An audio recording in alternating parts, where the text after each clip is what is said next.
Dear viewers, welcome back to the show Deen and Duniyah. As you know, this is a program where we talk about important issues and we try to find solutions to them. Today's topic is self-love. My name is Rahma Mustafa Goni and I have with me in the studio Habib Adam Abdullah, assalamu alaikum. And Abdul Rashid Abdul Fattah, assalamu alaikum. Okay, self-love. I know if people hear about self-love, they'll be like, why do you want to love yourself? But it's very important because if you love yourself, it means through you, people are going to know that Allah has done magnificent thing by creating you. It is through you that we will know our Allah. And the thing is, self-love is not about being obsessed with yourself, me all the time, or being so hard on yourself because maybe you've gone through something and you'll be like, since I love myself, and then you're just going to be forcing yourself to get out of it because things take time. Then self-love in Islam, it teaches us to just be selfless and not selfish. It's not that, okay, you're putting yourself out there over everybody, you're going to match this, you're going to oppress this person, collect this, simply because you love yourself. So how do you love yourself? Let us know. Loving yourself, like you said, is not just about being self-centered or being too self-absorbed. It's about loving yourself to the extent that you could show the attributes you're made of as a person, the beauty and creativity Allah has bestowed on you as a human being. But at the same time, self-love doesn't mean you should put yourself under constant scrutiny or subjugation or allow yourself believe that you cannot do certain things. Most of us find ourselves in a situation where we put pressure in our head to meet up to certain expectations or caliber or target or something. Sometimes it's the pressure that we put in our head that never lets us up. So in the course of self-love, we mean embracing yourself, your true identity, your true nature, in accordance to your Islamic values. That's a huge misconception. When you tell people that they should love themselves now, you be like, you should learn to love yourself, learn to do good things for yourself. It's not like, okay, well, as far as this thing makes me happy, as far as it makes me well to do and all that, then people don't I think we talked about it when we talked about harmful pleasures. It's not, you don't do things that are wrong and feel like, because I love myself. You don't do things that are not in accordance with Islam and feel like, well, I love myself and that's what matters. There was this time someone asked me that, what does it really mean to love yourself? So I was like, okay, you want to go out now, for example, and you're putting on, let's just say, t-shirt and trousers now, and then someone now says, or maybe your friend or your sibling now says to you that, well, this shirt doesn't really look too good on you. You can now be like, I don't care about people's opinions, I love myself and that's what matters the most. And truthfully, you actually don't, it makes you look horrible, but instead of you to now accept that and do something about it, that's what it means to love yourself. What it means to love yourself is to accept the truth and do something about it. Don't grow on the option that because I love myself, I shouldn't care about what people I think another way to look at self-love is, Islam comes and maybe the prophets come and say, this is halal, this is haram, maybe you shouldn't take alcohol, you shouldn't smoke, you shouldn't do this and that. It's just teaching us to love ourselves enough to not to harm ourselves, right? So if people hear that, okay, this is not good, and they'll be questioning it. Definitely Allah has a reason behind that thing. So I don't know, people sometimes it's self-love is not causing harm to yourself. Look at that, so many things that you hear are wrong are actually going to be very beneficial or are detrimental to your health.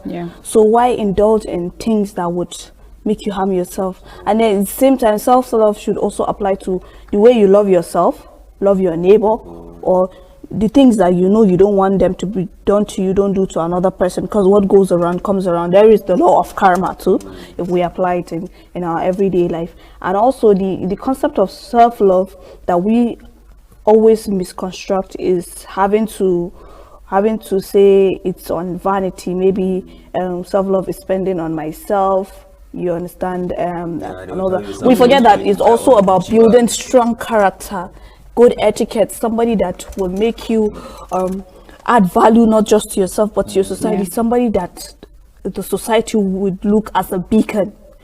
Not necessarily, even not society, being a beacon does not mean you have to be popular or you have to be well known and all that, but somebody that people will look up to for the right reason, a character worthy of emulation. And I believe a lack of self-love can lead to lack of self-esteem or self-worth. For example, if maybe a particular parent will be like, I am the one to choose everything for this child.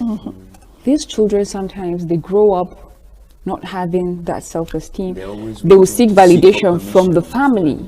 And if they do not get that validation from the family, they'll try to seek it outside. And if they do not get it from outside, they become miserable and they'll be like, what is the meaning of my life? And they do not. That's love why themselves. some people find themselves in toxic relationship, toxic friendship, toxic work environment. For that love. For her, I don't understand, even if you are at a job where you don't like what you're doing, you understand, but sometimes I like how people turn passion to profit.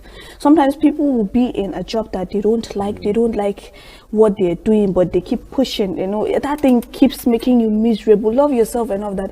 Okay, maybe it's a means of livelihood or it's sustaining you and all that. Yeah, you don't have a choice, but at the same time, have like a guideline. I think when you put this thing in your mind, think win-win and begin with an end in mind, work towards doing something that you know would make you happy. If you are at a work or an establishment that does not make you happy and they make you go out of your way and you feel underappreciated, you have the right to leave. That is called self-love too.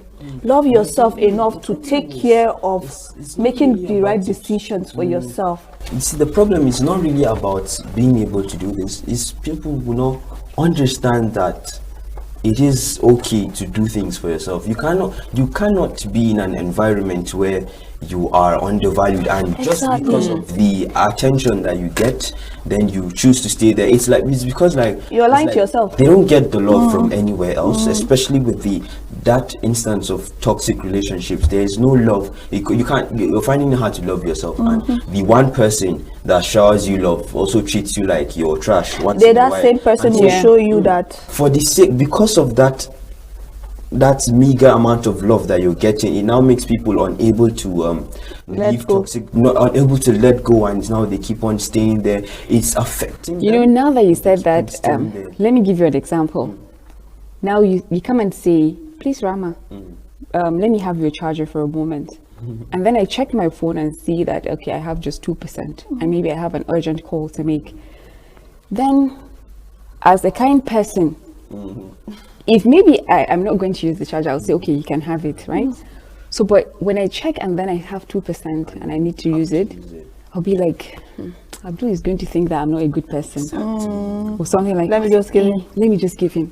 I know that I need it, but then I'm putting myself in an uncomfortable position just to please you, and that is what leads to what is called the people pleasing syndrome. Right, so you do not love yourself enough, inconveniencing yourself just to please another person, and then that time is because you just want validation. I tell her the Kiki, she's a nice person. You understand? But there are some times that that it's good to do things for people, but not as in like it doesn't take so much away from you to actually do things for people.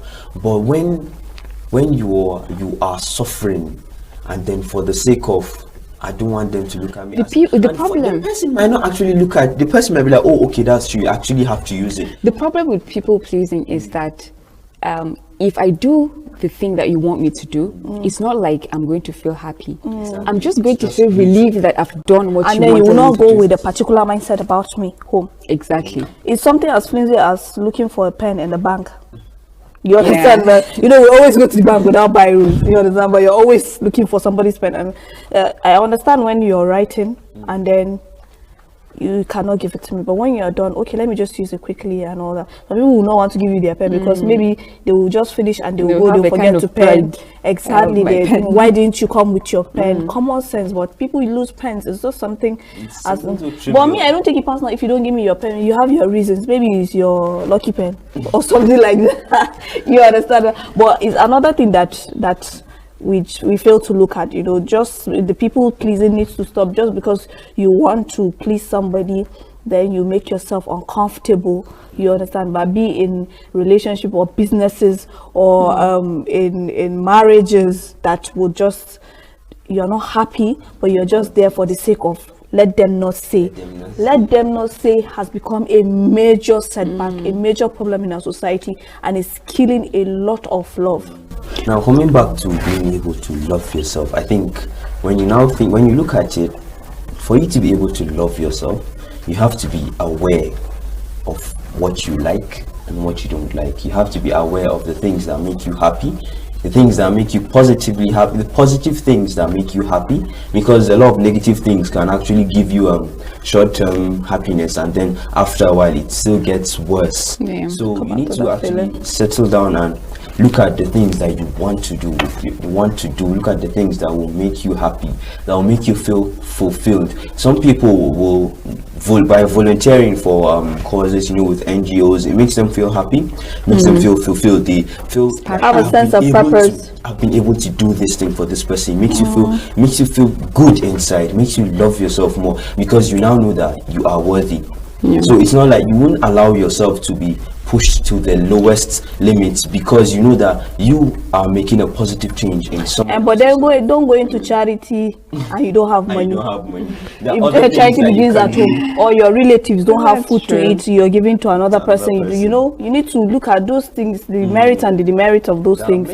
Don't go into charity or start a foundation that you don't have money to sustain yourself to, or to, you understand. But we need to be cautious of that, because the society as complex as that, we forget that. With I don't know, the little things you have, one thing at a time. It goes a long way.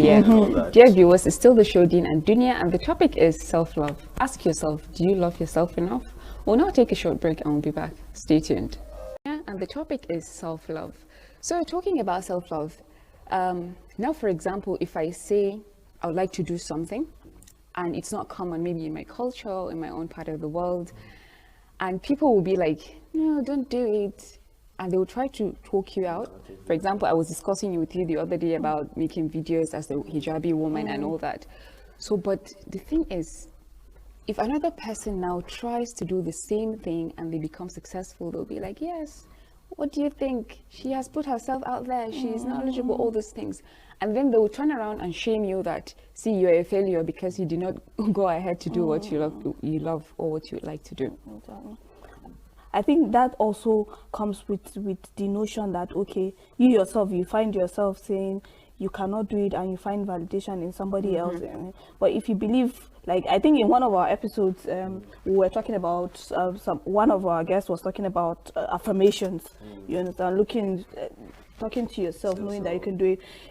The mind is a very strong thing. If you tell yourself you can do it every day and you remind yourself you're bold, you're beautiful, you're incredible, you can do it, you're brilliant, and then you're Islamic, it will not in any way hinder or be contrary to your Islamic morals, go for it.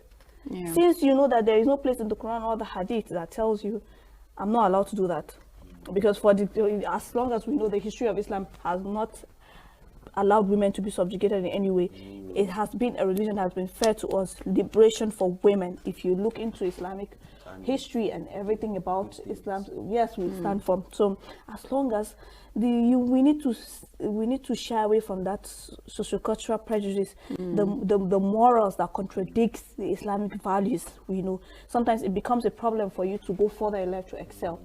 Instead, our time here is short. So we must live our life so well, but at the same time live that, okay, we can leave this world, we can exit this world at any period in time. But you know what, I have this unpopular opinion that, don't you think being tidy, looking nice, smelling good is also part of self-love? That's very important. I can tell you that I've met people that would hide behind religion and say, the religion said women shouldn't do this, women shouldn't use perfume, all those things, and it will be terrible. And that should be part of what are the things that is going to boost your confidence and your self-love. So like the way you dress when you go out, the way you walk, the way you hold yourself as a person, that's how you get makes dressed. a very huge difference. There was a time when I was still really young, I dressed like a huge, you know, with the whole everything with the cup, you know, and I get now. I went to the bank, and see someone that was really older than me calling me sir because I looked, you know, the respect that I was getting was not something that I would get if I should wear my, you know, the usual, you know, jeans and top. So it's not like you don't lie to yourself and be like, you know, I love myself now, wear whatever I want to. Or you reduce yourself into wearing rags because you don't want people to think you're overdressed for the situation and all that. You know, sometimes what nowadays you can't blame certain people. We're in a society where even if you're invited to a wedding, some people will dress to pass the amaria.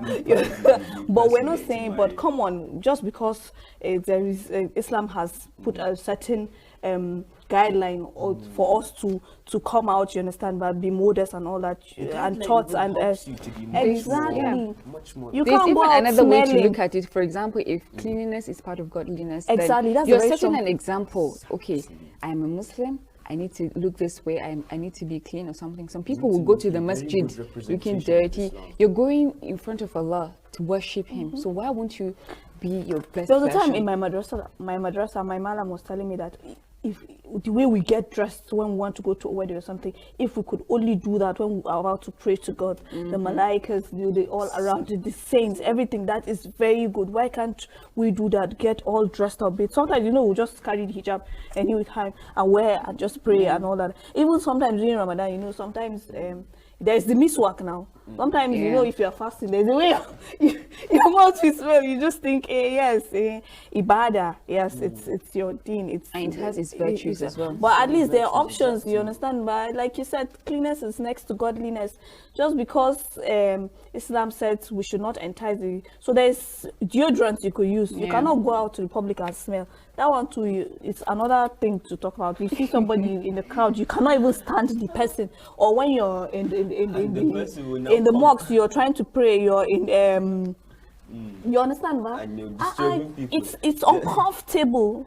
And So my dear, you're lying to yourself if you are smelling and you say it's Islam. You should be smelling. Islam said you should be smelling again. Oh, this is getting interesting. There because it's still the show, Deen. And Duniyah, I'd like to ask my co-host to give us some advice, you know, on how to love yourself. Habiba? Well, loving yourself is a very, very important thing. You know, the mind is a very powerful thing, like we said. I still have what Coach Gigi was talking about in her mind, saying daily affirmation. So now I have decided that me too, not just for you, I'll be reminding myself, I am bold, I am beautiful, I am intelligent, I am a Muslim woman.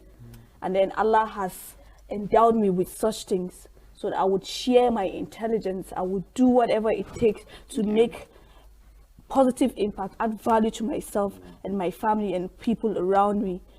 So love yourself enough to be able to spread it out into the world. You understand that? So that people would not just respect you and also hold you high. And then the acts of charity, you know.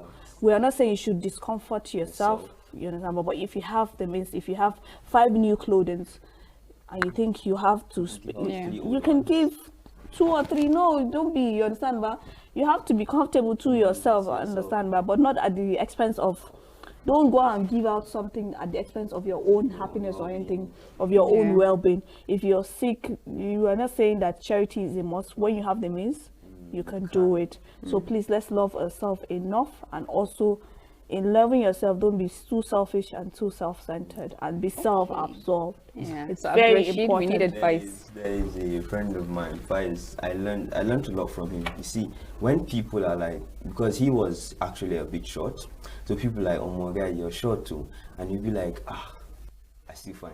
I like that.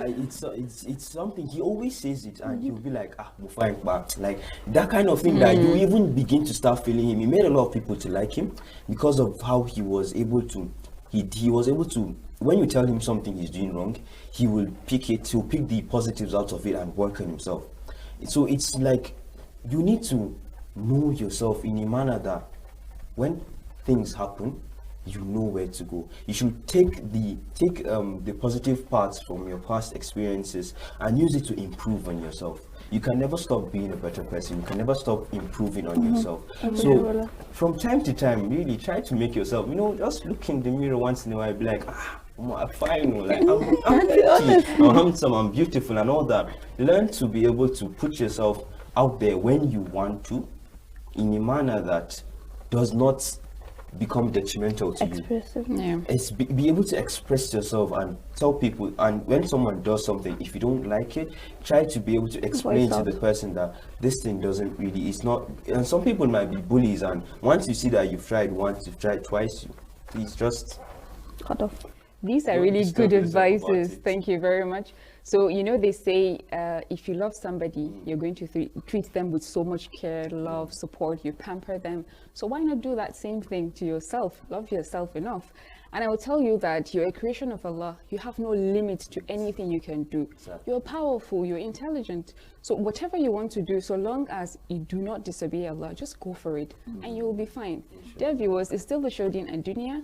And our topic has been self-love. So watch out for more episodes. Inshallah, we'll try to bring issues and then find solutions to them. Assalamu alaikum wa rahmatullah. Wa barakatuh.